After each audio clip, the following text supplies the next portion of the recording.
Meaning of friction tape. Friction tape. Friction tape. Friction tape. Friction tape. Friction tape is a type of adhesive tape that is commonly used for electrical insulation and cable wrapping.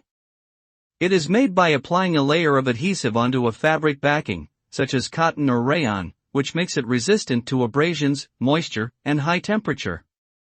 The name friction tape comes from the fact that its slightly tacky surface provides extra grip and friction, preventing slipping or sliding of cables or wires. Friction tape is widely used in automotive, electrical, and HVAC industries, and it is an essential tool for technicians and electricians.